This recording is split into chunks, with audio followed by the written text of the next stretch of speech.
All right. Once again, we are live. It is Monday evening on this May the 9th, 2022. This is episode number 6 of Empire State of Baseball, and we're exclusively on Twitch and powered by StreamYard. Welcome back to the show. Once again, it's another Monday, everybody's least favorite day of the week, except for right now, except for the hours of 8 p.m. to 9 p.m. Eastern time. And there's a lot to talk about once again in Empire State of Baseball. We have a few things to touch on. Thomas, I'll throw it over to you first, sir. How you doing today, and how you feel about the Yanks win today? So first, I don't like you speaking for me. This is definitely my least favorite hour of the day. Hey. So you need to speak to All right. you three. So talking like bottom, definitely bottom hour, or like 9 a.m. when I start work. That's a close second, but yeah, it's pretty rough. It's a pretty rough time. You done? How's everyone doing out there? Okay. Good. I'll tell you what, I'm feeling good. I'm loving the Raj support in the chat here. Monday, favorite day of the week because I get to listen to my favorite podcast. Thank you, Raj, for the support. To hear, Hank. And listen, love it. I you know what? Monday morning's obviously the worst time of the week, but I actually think Tuesday is my least favorite day of the week. I'm going to tell you why. I am a full believer that Tuesday is the worst day of the week. Easily, because Tuesday, you're waking up in the morning, you have a full day of work behind you, so you're tired, and you still got basically the whole week. A lot of times, meetings don't even happen on Monday because everyone's like, let's ease into the week, do it Tuesday. Tuesdays are terrible, but that's why we're here Monday night giving you something you like. So, let's go. New feature. Yes. Monday. Thanks, Blocking my face. You're coming off the high of the weekend. You're talking about what you did. You had fun. You're rested. Sometimes maybe you fell asleep early Sunday night. Tuesday is the absolute worst. You're so far from the weekend. It's not even close for me. I hate Tuesday 1,000 times more than I hate Monday.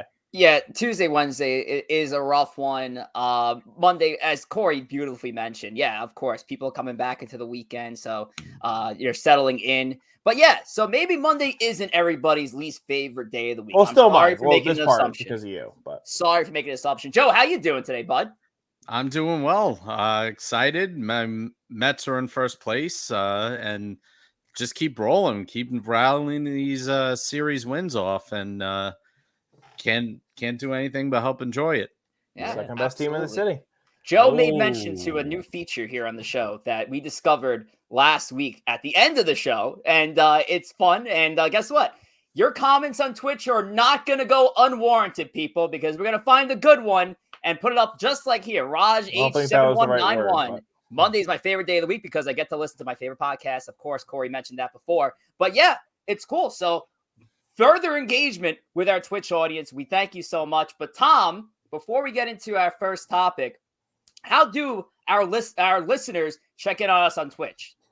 I don't know. They just figure it out themselves. All right, well, that's that. They're all here already. But anyway, if you're watching us back on YouTube on the replay and you want to watch us live, you can download the Twitch app. You can search for Empire State of Baseball. Our Twitter has the link in it as well, and that's where you can watch us live on Monday nights. Yes, sir. Beautifully done. That is our Twitch app and handle. Make sure to give us a follow.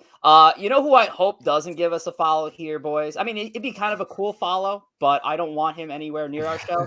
That's Chris Woodward, the manager of the Texas Rangers. And I don't really have a set segment here on Chris Woodward, but I did want to get a few comments in there because if you didn't know, Chris Woodward made the ill-advised comment yesterday saying that Gleyber Torres' walk-off home run against his own team, the Texas Rangers, was a Little League Park home run.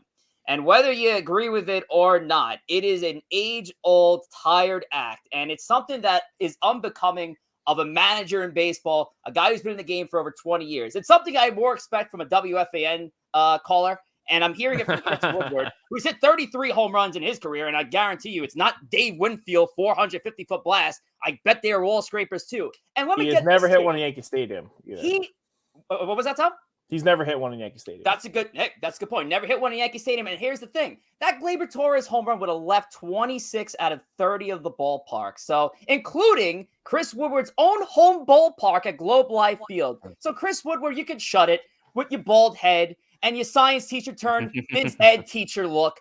I'm sick of it. I'm tired of this narrative, and I want to be known. Listen, over these years, if you follow me on across Twitch and all the other podcasts I've done, I think the one thing I'm not really known for being is a Yankees apologist. If there are bad things happening with the team, I'll shit on the team. I'll give them all their crap, and I won't give them a credit. But this one, I have to defend the organization with the fans and all the clamor of, well, the Yankees play in a Little League ballpark. They have the biggest advantage in baseball. It must so be dumb.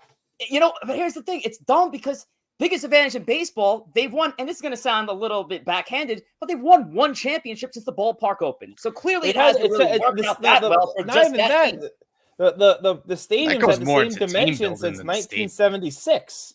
1976, they renovated old Yankee Stadium into what was, old Yankee Stadium, and it's been the same dimensions ever since then. So old stadium, new stadium, that's what it's been, and it's just this dumb, tired act of like, yeah, it's short to right field Yankee Stadium, it's short to left field with the monster in Fenway.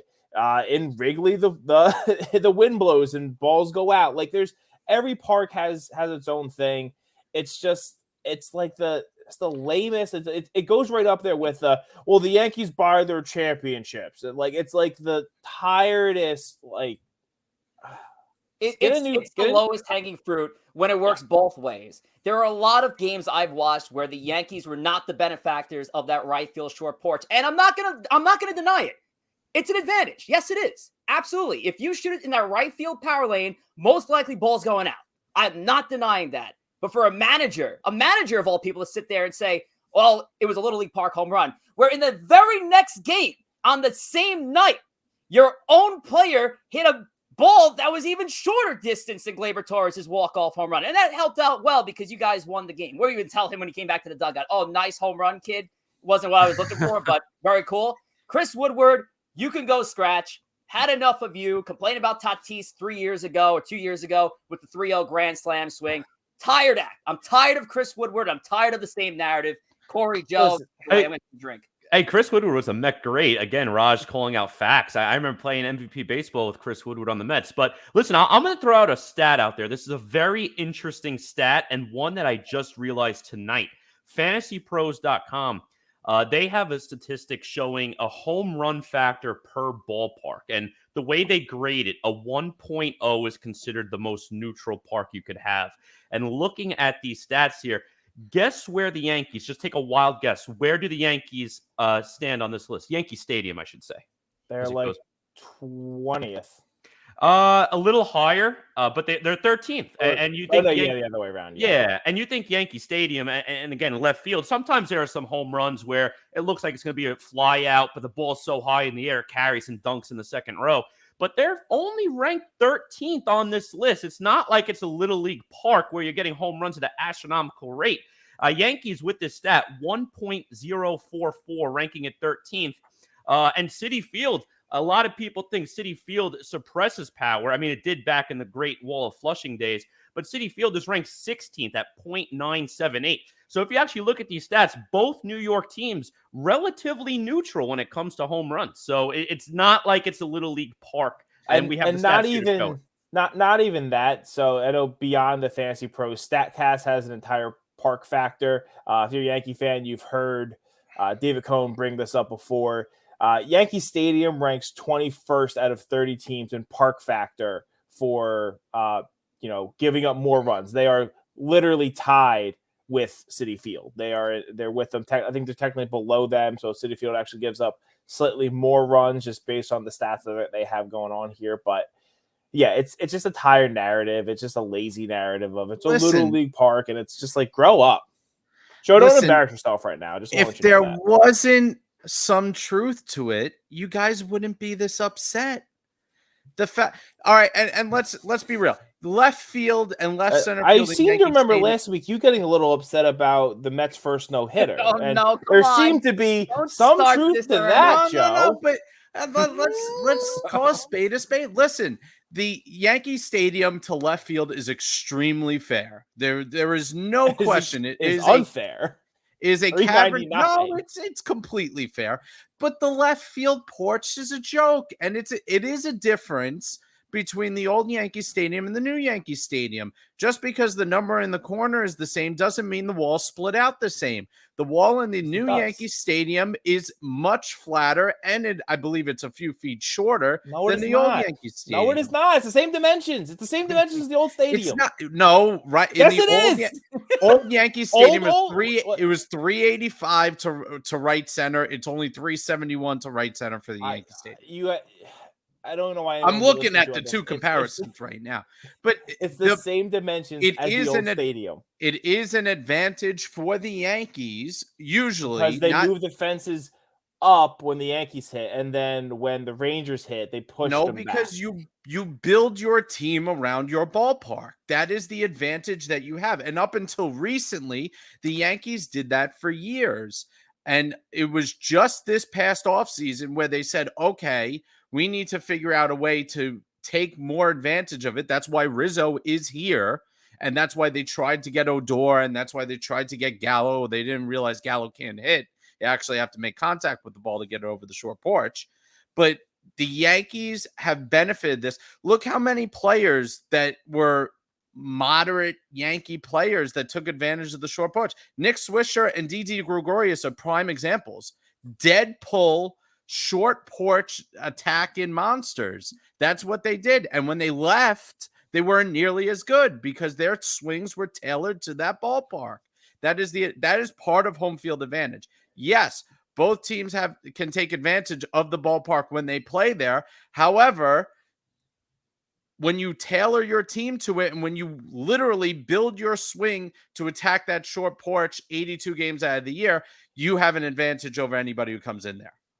Okay, but it's all right. So they're taking advantage of their ballpark. But Joe, I'm trying to get, what's your point here? Are you just like openly complaining about the ballpark's dimensions that they've had? Listen, there are home runs that go out of that stadium that are a complete joke, that are pop up. But they're home runs. Where the balls hit not have to score. But it happens there more than anywhere else. Home runs in it happens there more than anywhere. Okay. All right, can we talk about the Crawford boxes in Houston? Can we talk about the Crawford boxes are 20 feet high? You still got to hit the ball. There are duds that get out of Yankee Stadium. And let's be and Woodward it's ironic. Woodward actually ate his words because his guy actually hit a Yankee Stadium cheapie in game 2 yesterday.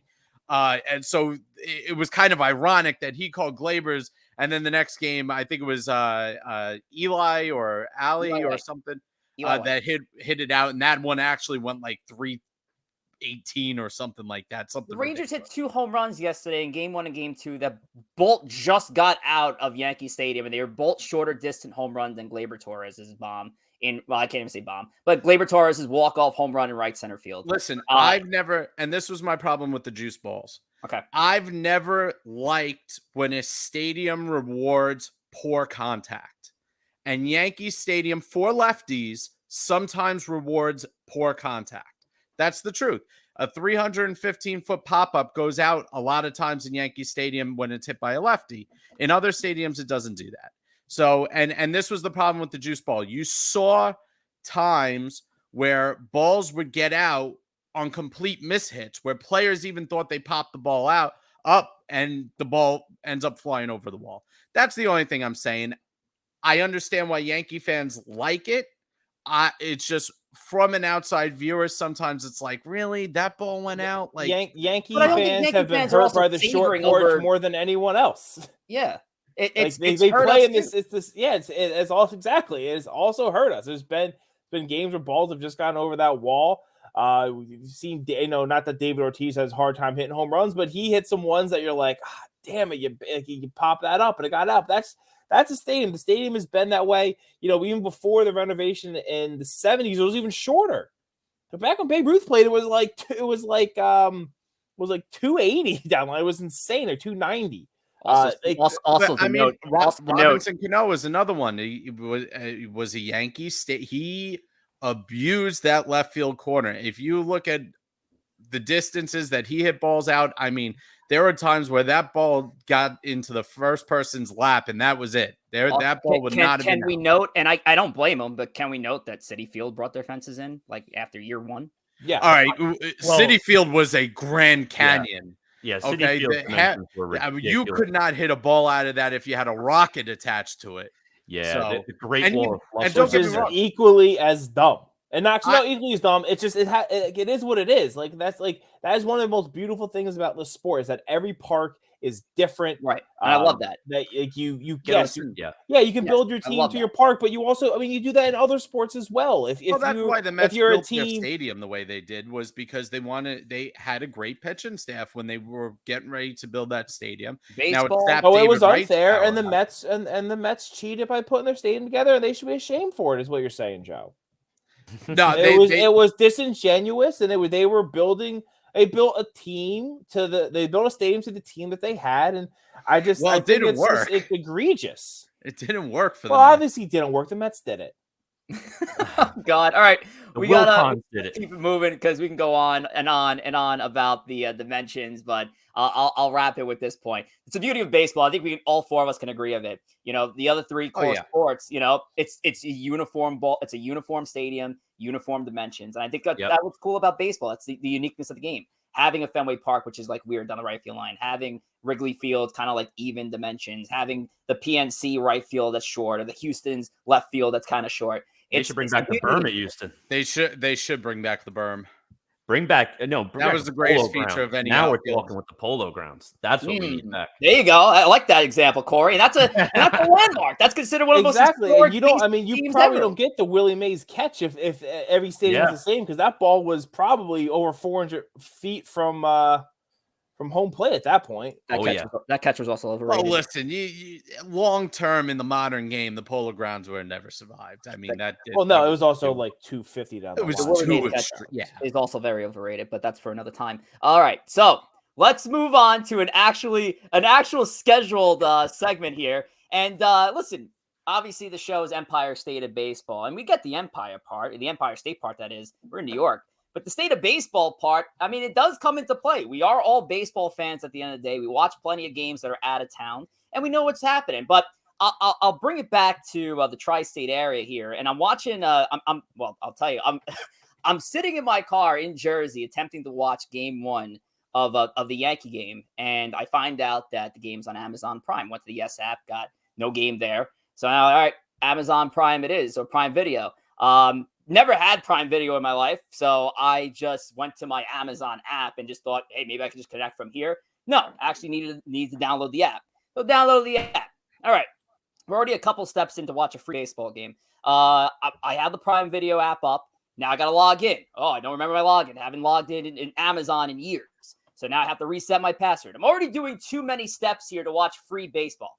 Finally get to the menu screen. There it is. Yankees Rangers right there. I tune on the game, go to the Yes Network broadcast, doesn't work. Go to the Rangers broadcast, doesn't work.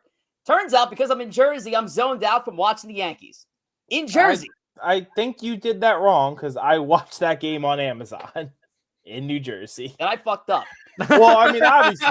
The lesson here is never ask Rich to set your microwave clock. Yeah, seriously. Yes. Yeah, correct. But that is right. But all right, so I fucked up. But let's get to the point here.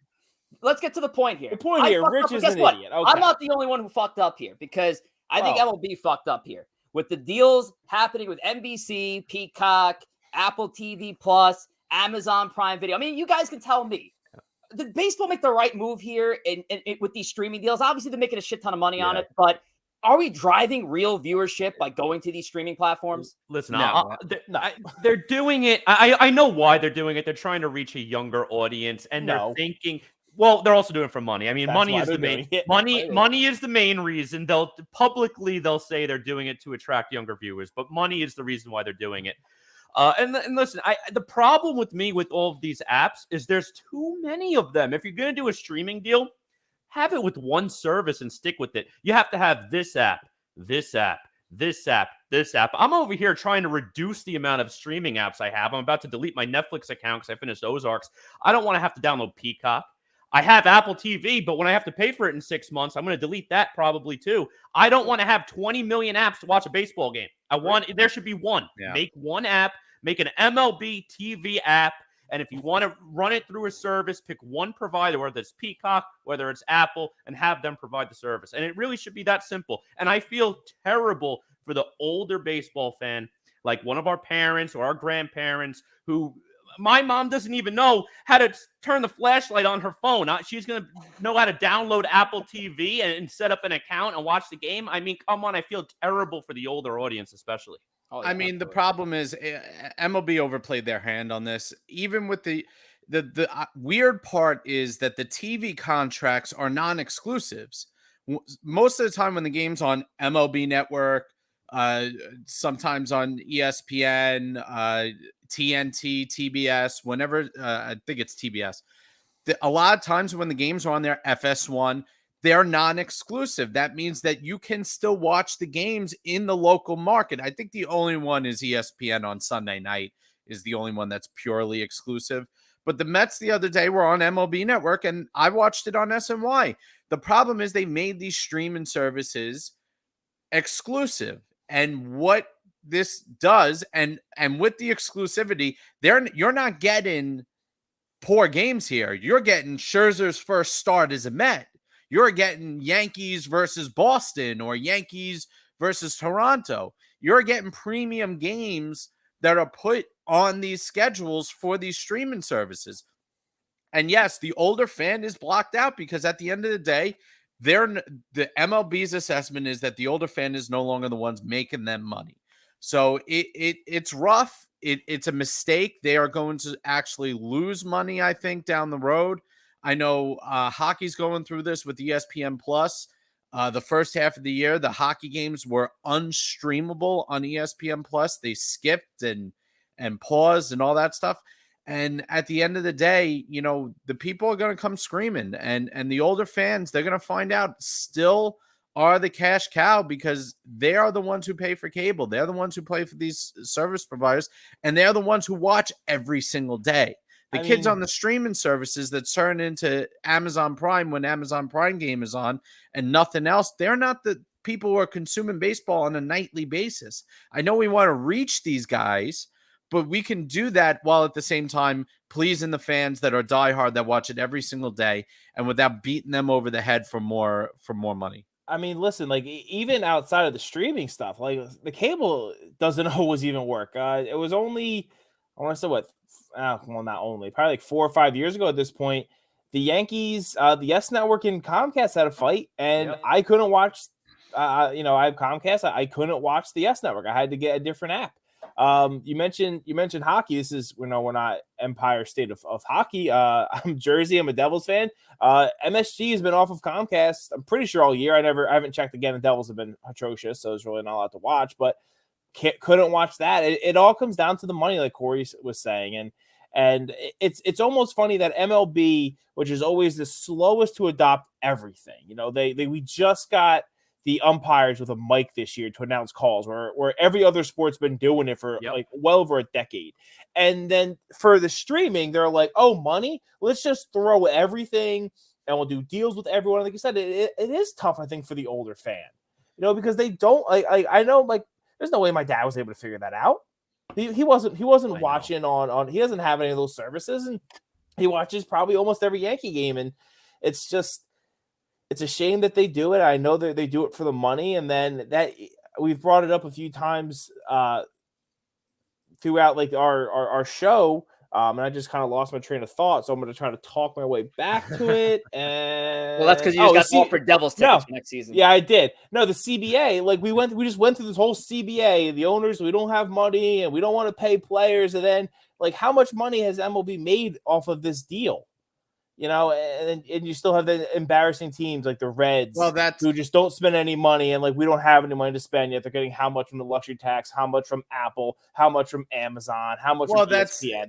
That's the thing with MLB. The two things with that, they're not a salary cap league, so the pie is never going to be divvied up evenly. In the NFL, it's who's getting 51% in this 5 years and who's getting 49% or vice versa. That's how they split up the revenue in all the other leagues. And that's where the salary cap comes from. It's the revenue. It's 50% of the revenue divvied out among all the teams. Whereas baseball, it doesn't work like that. It's it's ambiguous, and baseball has the antitrust exemption, so they basically can do what they want. They can make as much money as they want, and they don't have to share it with the players if they don't want to because their books are closed. So, the one big problem I have here is the exclusivity of these streaming services and the fact that you're not even getting any more content than just the game. And this is what MLB doesn't understand. They think moving to streaming services is going to automatically attract new customers when they could do so much more with the game of baseball. Have live BP, have on-field interviews during practice, allow access to the fans, whatever it is, maybe the clubhouse, maybe dugout cameras, maybe so you can see more of the game between just the start and finish of the ball game. The Amazon games were just yes games. Like, I didn't realize, so if I watched the Yankees played the Royals on Apple TV, and I think for anyone who's listened to an Apple TV game, it's rough to listen to, but it is beautiful to watch. Like, you say, at least Apple TV, they have great angles. They really have good cameras. Yes. I like they were putting interesting stats on the screen about the percent chance of likely someone to get a hit based on the pitcher and the hitter. I'm like, this is interesting. Like, I'm enjoying watching this version and not listening to it.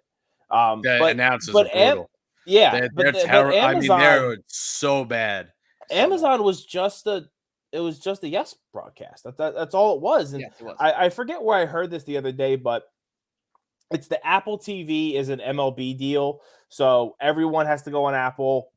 And I think they do split that revenue, but Amazon is local. So the Yankees deal with Amazon as the Yankees deal with Amazon. So the fact that there's 20 games, I think, on Amazon this year, that's a Yankee deal. So that's on them. Again, just being, you say, bad on them, but it's just, they're taking that Amazon money and making it, again, harder for so many fans to watch. Yeah. And that's the biggest problem with MLB. It's all of the blackouts and all the restrictions just to watch the game. I mean, any other sport, look at football, NFL Red Zone. You can watch literally every single touchdown of every game, every big play of every game. Oh, I love it. It's the best way to spend a Sunday, Red Zone. But baseball, you're blacked out. You go here, you can't watch a game. You go here, they got this restriction on. Oh, the game went an extra 2 hours. Guess what? It's the Fox window. You're not watching TV. And all of these cable contracts with baseball are what's causing these issues. And you know what? Cable is going to hold on to that for as long as they could, because without sports, cable would collapse. A lot of people only have cable because of sports. I wondered about an NFL Red Zone equivalent for Major League Baseball, but there's just way too many games. Yeah. And obviously the games are all starting at all different times. It's not like the majority of the games are during the day or at night, and you can swing it.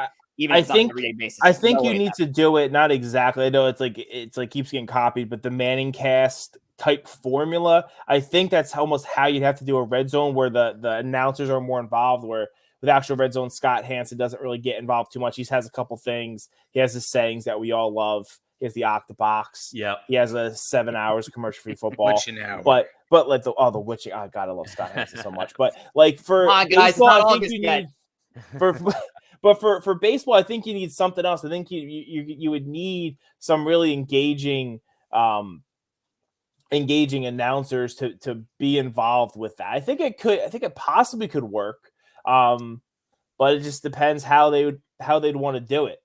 Yeah, and listen, this will never happen. But I think the best thing is $20, $25 a month, however you want to do it. I don't even know how much a regular MLB TV is. An app, you can watch literally any game without any restrictions. That's what's going to increase viewership, not lockouts, not having 20,000 streaming services.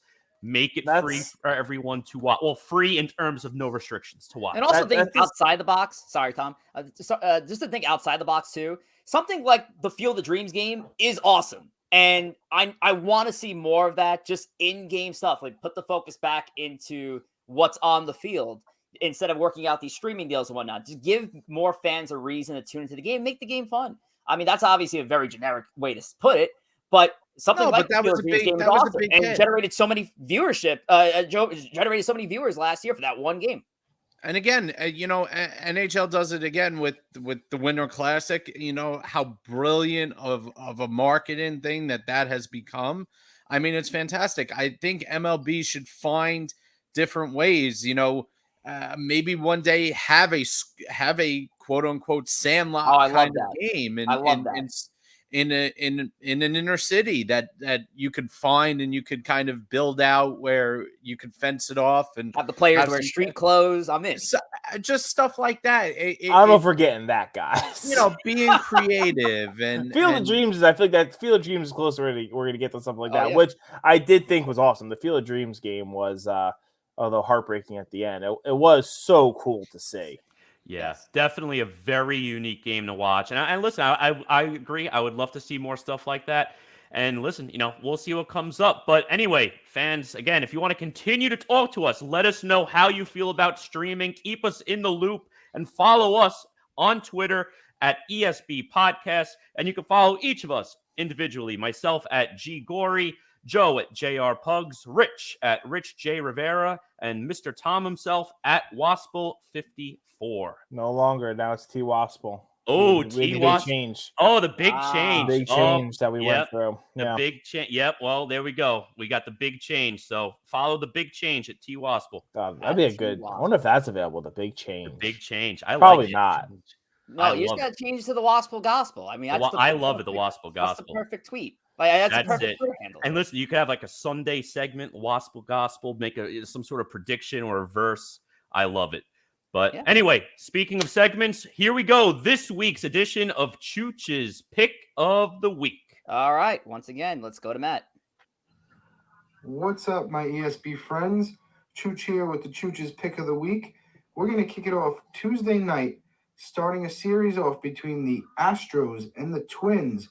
If Correa playing against his old team, we got a good pitching matchup. Verlander versus Joey Ryan to start the Tuesday night game of a good series. Twins leading the Central currently. Astros 1 game out of the division in the West. Who knows? I think the Astros are going to beat the Twins. The Twins are playing above their level right now, I think. What do you guys think? Joe Ryan, that's not you. That's not Pugliese. I saw him nodding his head when he mentioned Joe Ryan was pitching for the Twins. It is my middle name, so. Yeah, listen, for Joe, it definitely Joe's on the mound this week. But I like the pick. I think that's a great series this week. Definitely an enjoyable one. I'd like to watch it, but we have the blackouts, like we just said. I'm not going to be able to get them unless I download MLB TV and pay $25 a month. I think it's a good pick. I'm cool with the Twins. I'll ride with that.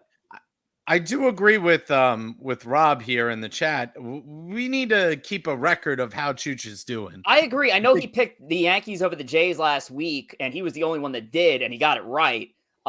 So there's one. We need to keep a record here. But yeah, we'll pull a record together for Chooch. So, listen, the Twins are playing above their heads a little bit, but you know what? I don't think the Twins were as bad as everybody said. Last year was clearly an odd year. They had that horrific start to the season. The old saying that you can't win a pennant in October, but you can lose it. I think that really applied to the Twins last year. And I think the Twins, you're kind of seeing a move back to where we kind of expected this team to be from the 2 years prior. I think they're a good team. They're a good offense. I think they got a lot of talent on that team. It basically comes down to if they have enough pitching. I know, a year or two ago when they had Berrios there, we were saying that they were, an under the radar team until they collapsed in April. So I think the Twins are going to be in it all year. I don't like that division. The White Sox were kind of a trendy team at the time. In this particular game, I'll always go with the superior pitcher in Verlander. But I think the Twins are in it. And I think, in a few weeks, we're going to be coming back to them and saying, this team's for real. And this team is going to be there with the White Sox if the White Sox recover all year. And right now they're looking like the favorite. Yeah. Thomas? Listen, yeah. Good points. I'll say, NL Central's doo-doo. It's been doo-doo for years now, so whoever comes out of that is just going to get waxed by whatever coast they have to go against in the first round. They're getting hotter. They're getting a little scarier. I don't know how you can go away from the Astros in this one. Hurts to say it, though. They won 8 of their last 10 games. I'm going Houston as well for the series win. Verlander, obviously, in game 1, matched up against the young Joe Ryan, who started off so well. for Minnesota. And then Luis Garcia in the third game, that would be the rubber game in this series. I think there could be a 2-1 sort of set here. I don't see a sweep coming out of Houston or the Minnesota Twins. Matt mentioned Carlos Correa, who is dealing with an injury. He's day-to-day right now. Not sure if he's going to be ready to go for the set against Houston, obviously his former club. But yeah, I got the Astros staying hot, and both teams been hot. But I'm going with the Astros here, taking 2 out of 3. Yeah. All right, yeah. So listen, I agree. It's going to be a good series. I'm going to go with the Twins, like I said before, but I 100% agree 2 of 3, either way. Yeah, absolutely. And Corey, not Corey, Joe, tell the faithful here how to follow us on YouTube. Obviously, we got a lot of good stuff happening on our YouTube platform, but educate our fans here. Yep. You could go on YouTube and see our full episodes at on our YouTube page, Empire State of Baseball. You can like, share, and subscribe, please. We also have weekly uploads, shorter segments, and some of our best moments from past podcasts are uploaded to that page every week. So hit the like button, share, and subscribe. Yeah, sounds good. And that is our YouTube right there. And I have a feeling that, Joe, you might be clipping our next bit here. Yes. So we'll move right into the Mets talk, finally. The Mets, of course, can never have a quiet week. Capped off by a huge comeback win on Thursday against the Phillies. They were down 7-1 going into the ninth, scored 7 runs in the top of the ninth to beat the Phillies and send Joe Girardi back to his heart doctor. Week. Unfortunately, Corey, myself, and Rich all missed this because we were watching Doctor Strange at the movie theater. However, my phone was lighting up with about 20 minutes left in the movie. I'm passing the phone, 4 people down to Corey. Corey's head. Oh, you're a phone in the movie theater guy?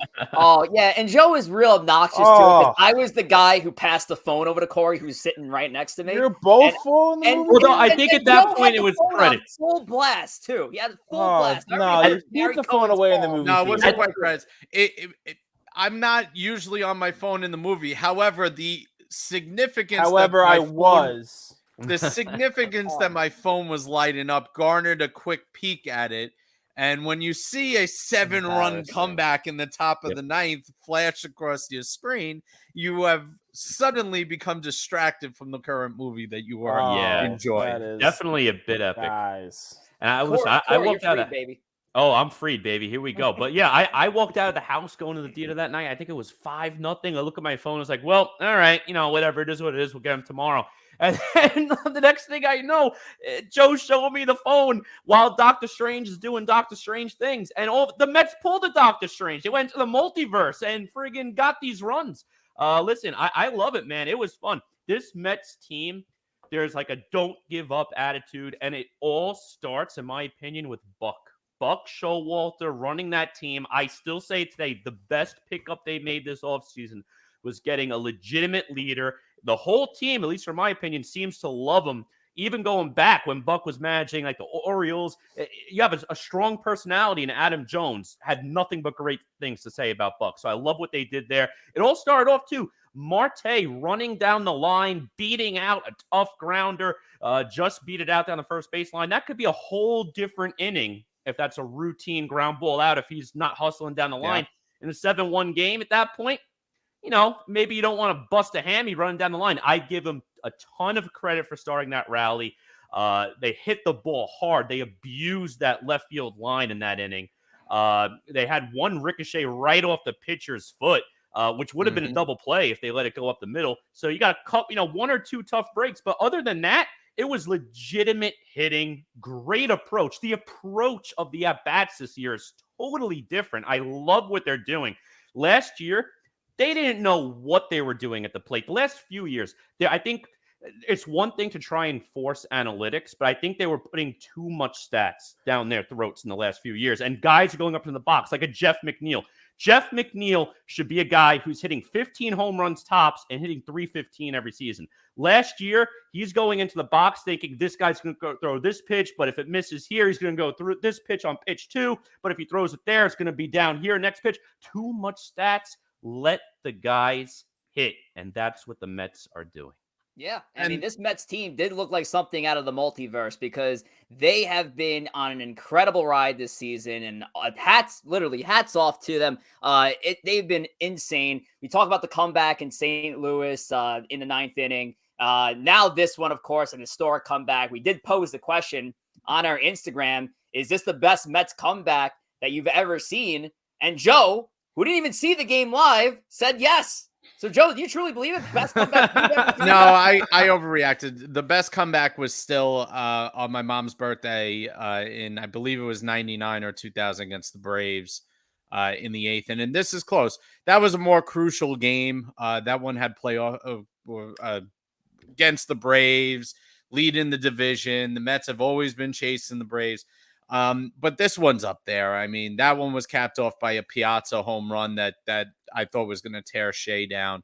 But, you know, when you do this, it not only, it doesn't even matter what month, but when you do it to a division rival, especially, and one that expects to be in playoff contention, it makes it even more the better. You know, if you do this again, I know they had a big comeback once against Kurt Schilling and the Diamondbacks, and you know, those are nice, but when you do it to a team that you expect to be on your tail all year, that one's heartbreaking. And let me tell you something. I know we're a New York show, but just to touch base on the Philly outlook for the season, you know, I've seen this kind of team before.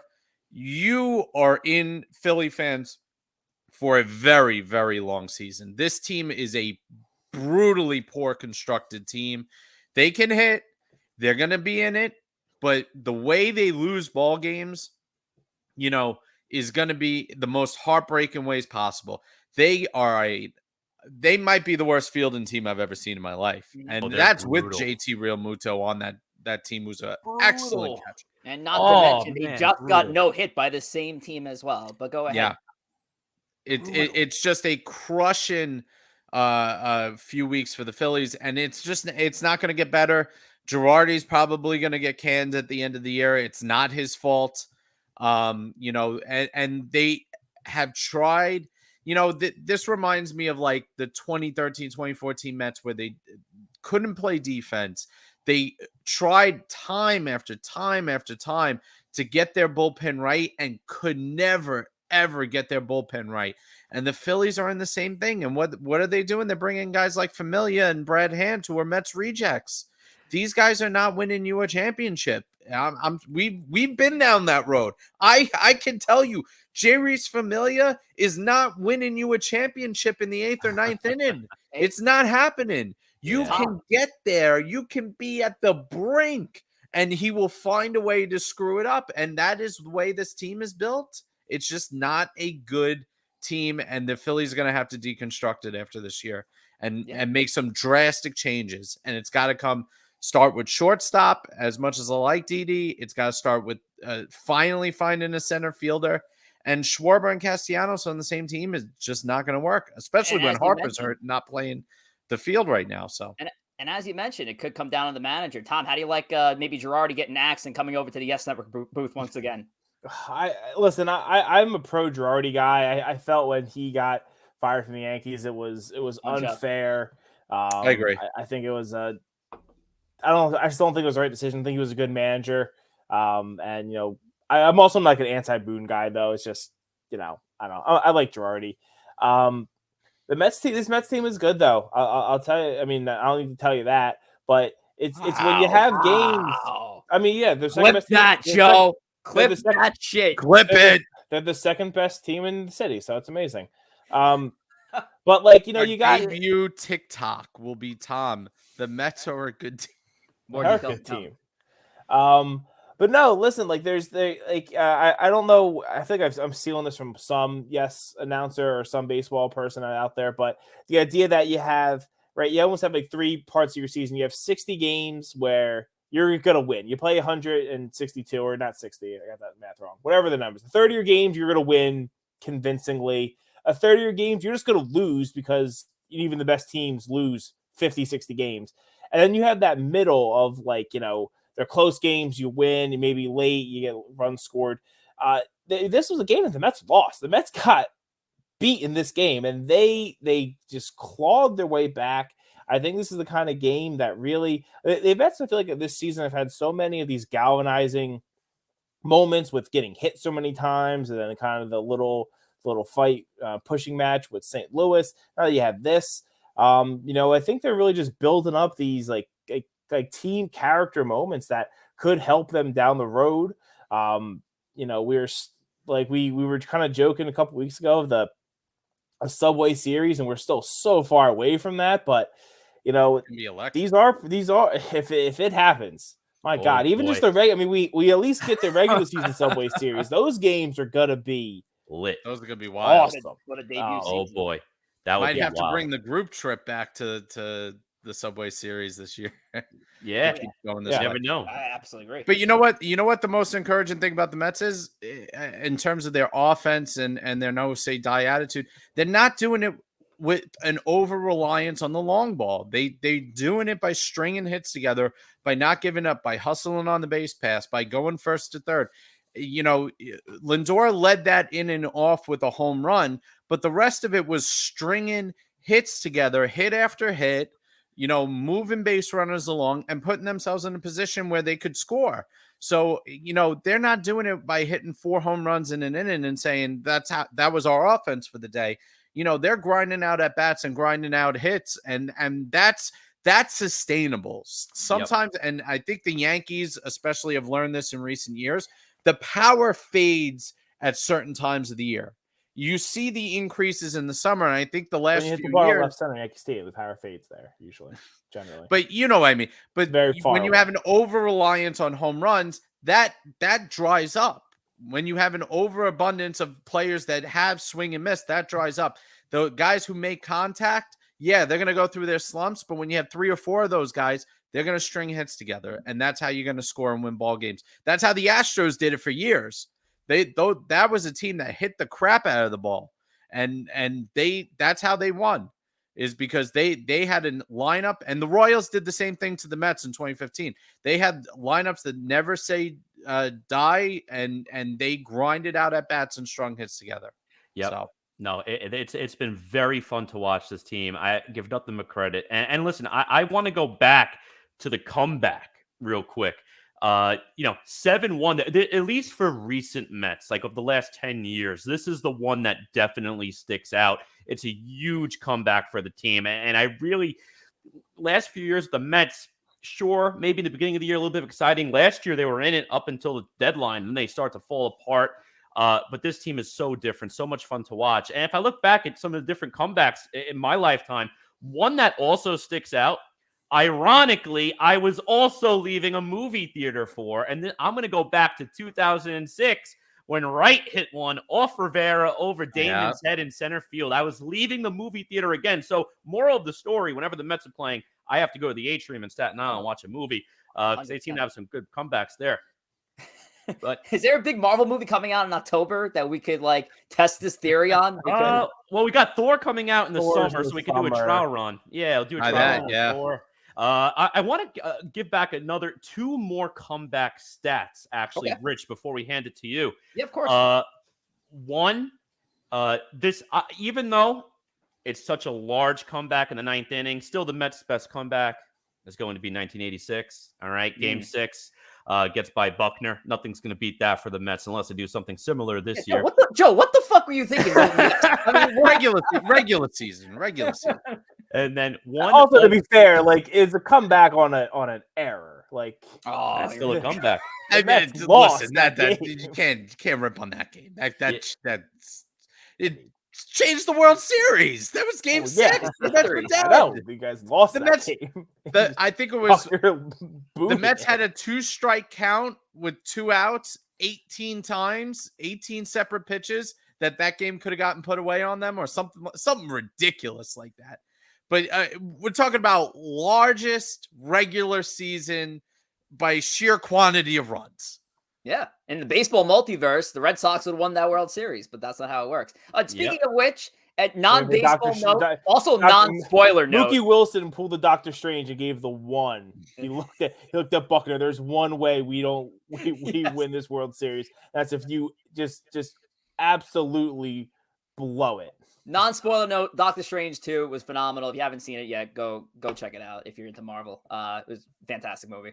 So that's it. That's all I got. I'm not spoiling anything. But what I will spoil is the rest of our ways to follow. Of course, we do have an Instagram page as well. We don't really post as much. We do a lot of story posts there. So give us a follow at Empire State of Baseball on Instagram. So show the gram some love there. And of course, follow us on Twitter at ESB Podcast. It's brought up multiple times, but that is our hub. That is where we do most of our social media. And we put up Chooch's Pick of the Week. Yes, he did rename it. It's Chooch's Pick of the Week. It's not now Chooch's Games of the Week or Chooch's Game of the Week. Now Chooch's Pick of the Week. But we have a lot of good content on our Twitter, so make sure to follow us there. And of course, YouTube. Subscribe to us there. And Twitch, Empire State of Baseball on Twitch, which our viewers did today and are viewing. And we thank you very much for it. And to award our viewers that are still listening, we have another good fun segment. Second time we're running this back here, Thomas. I'll actually toss it to you, sir. What do we got for the ESB faithful? We got a little guess the graph as it says on the screen here. So we're gonna pick from one of the variety of baseballs over my right shoulder here. Yeah, can you give me the ball? Let's see. Can I give you the ball? Just give me the ball, so I can put it up. All right, screw you. You're not funny. I gave you the ball, Rich. Here's the ball. Let's analyze. This is definitely not a cakewalk like the last one was here, Thomas. This is despite Lenny Harris. Yes, definitely, 100%. This player is very superior to Lenny Harris. I'll tell you that. Oh, but far superior. All right. Well, I'm checking out Twitch as well. But let me see if I can try to get a guess real quick before I start looking at that. While I'm looking at this, answer Raj in the chat. What movie were we watching? I had to go back in that date, May 19, 2006. It was the Da Vinci Code. Yeah, there you go. Ooh. Leo, right? No, Tom Hanks. Tom Hanks. I know that's a J, but I was actually gonna say the exact thing that Rob said in the chat was Carl Pavone. Pavano. Not a bad guess. Definitely not Carl Pavone. It could be. It could be just some guy from Staten Island, Carl Pavone. I mean, in the past when we did this on Savages, it was always kind of Yankee related, but since it's ESB, I guess it could be anything. I'm gonna guess Cal Ripken Jr. though. That's an unbelievable pull by you. That is Cal Ripken Jr. Yeah, that's a good guess. You just spot out the C, the R in the middle. It looks like definitely the C. J. Yeah. I was going to say Corey Lytle. Good guess. Yeah, we went outside of both franchises here. We went with Cal Ripken. I like it. Yeah, I'm with it. I like it because now you can expand your horizons here, Tom, with the balls you have. And they're nice. Most of them are Yankees. Balls, I'll be honest. Most of them are Yankees. Balls. Yeah. I'm just going to keep ignoring you. And listen, I know we've gone 53 minutes in this show, and I just want to call out real quick because we didn't even bring it up today. I know the Yankees with a nice 1-0 win. How about nasty Nestor, man? Ooh. No one hit through 7 1/3 innings. I mean, he took the Rangers for a mustache ride today. 7.1 innings, 1 hit, 4 walks, 11 Ks. Love to see it. Oh man, I gotta say, Nestor made it hard for me to finish the end of my middle of my work day because I just was like, I got the TV there, and I was just like, I've got to watch Nestor, and he's just so fun to watch. I think another thing they had mentioned on the Yes broadcast, I think it's his last start. Apparently, the kind of almost the originator of what Nestor does, Louis Tiant, said he's a fan of Nestor and wants to meet him. So that just has to be cool too. Nestor is I think 34th round pick, like journeyman, one of those ultimate journeyman, like been DFA'd, and to see how good he's been over the last calendar year, essentially, this is what he's been. Is awesome. He's fun with the different arm angles. He doesn't throw hard. The diving play he made a few starts ago at first, like he's like turning into as much must see, just the kind of fun stuff he does on the field. Yeah, I enjoy watching him because I was watching him. I forget which game it was. I know it was maybe a couple weeks ago versus Baltimore, and he pitched great. I think he had 5 or 6 shutout innings that day. Looked really good. And Tom, wasn't he your sleeper pick for the Cy Young this year? I don't remember saying that, but I will take credit for it and say yes. Forgot. Someone I know said he was their sleeper pick. Listen, Maybe it was someone a Chooch in the chat. I think it was Corey. There was a Chooch in the chat when we were trying to go over our over unders. Okay. It was how many Yankee pitchers would go over 180 plus innings, and one of our regulars, JR Yankee 63. Or as Joe likes to call him, Junior Yankee 63, he said Nestor Cortez was going to be one of the pitchers joining Garrett Cole in the 180 plus inning club this year. So he quoted it. He's reminded me of it multiple times because I know him personally. But yes, that was the bet right there. Nestor is second in the AL in qualified starters in ERA. Like Nestor is having a year. He legitimately is probably, if the season ended today, he could be the Cy Young. Yeah, I know we are very far ahead of ourselves here, but he's the doing one thing it. I'd worry about Nestor is that His sex appeal, because it's off the chart. I agree. Well, the innings would worry me as we go through the year. He's never pitched more than 93 innings in a given season. I think the most he pitched in the minors was 116. You know, how far are the Yankees going to stretch him out as the season goes? You know, we saw something similar with Tyler McGill for the Mets last year, where he had a great first half of the year, and he clearly got gas late in the year. So I'm curious as to how the Yankees are going to manage it. I don't want to rain on anybody's parade because he's been excellent, but when he gets to 140, 150 innings, we're going to have an issue where he's gone more than 20% of what he's done at any point prior in his career. And I'm curious at how the Yankees are going to manage that going forward. It's an interesting point. I was going to say, it's going to be interesting also because he's someone who, like, that's what he's done in Major League Baseball in the minors, but he's also a guy who's always, he almost has always pitched a winter ball. Like, he's not someone who's been able to, hang up the cleats at the end of the season and, chill out on a beach for a few months. He's been having to, work on his craft nonstop. So I do think he's someone that we'll see that he's the which I guess is a weird way to say a benefit for him is he's not like a top prospect kind of guy. So the Yankees aren't going to protect him like they would protect like someone like Severino back in the day. They're like, whatever, Nestor, just keep doing your thing, and they're going to run that out as long.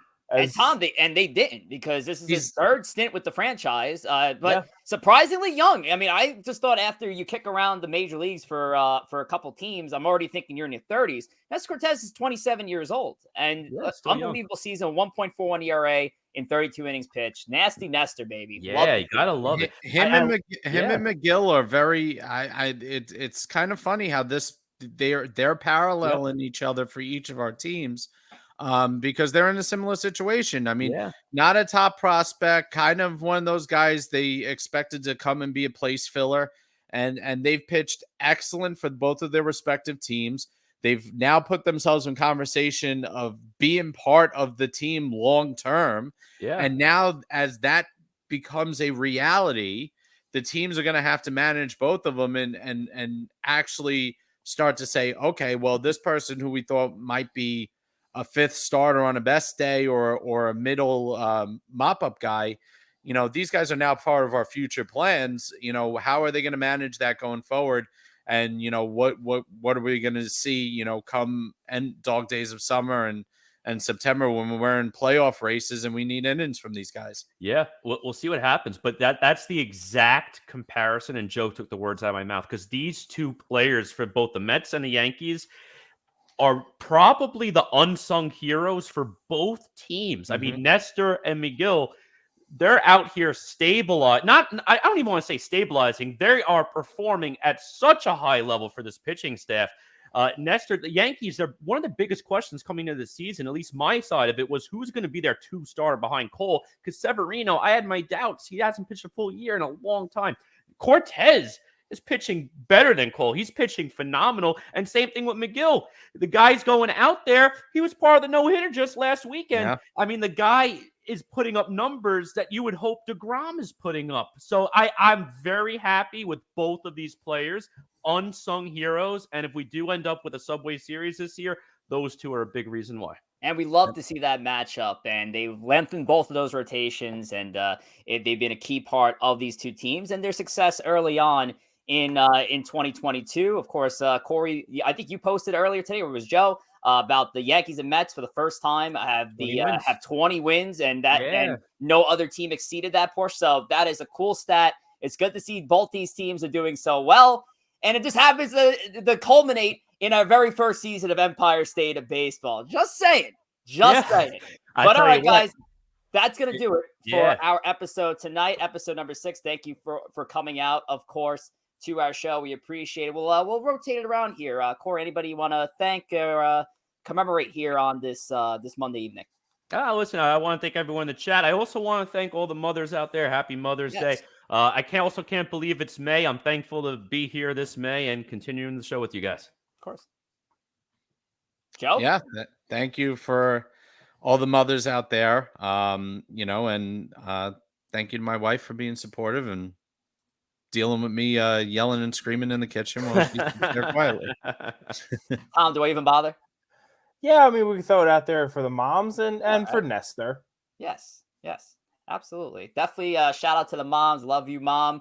And for Nestor, I'm probably going to just shave the rest of this and just keep this right here. Yeah. No apparent reason. I might just keep this whole thing. Maybe Raleigh fingers it a little bit. You would you could never be that bold. I'll tell you what, I don't want to do it because I don't want to shave the beard, but we should all just do a mustache contest one day. And see which Oh, no, I'm losing that one. I have another contest I have in mind, but guess what? You guys are going to find out next week when my contest is. All right, we'll see you here next week for episode number 7, 8 p.m. Eastern time on Twitch. Make sure to follow us at ESB Podcast on Twitter, Empire State of Baseball on Twitch and Instagram. We appreciate your support as always, guys. We love you so much. Thank you, boys and girls. We'll see you here next week. Take care.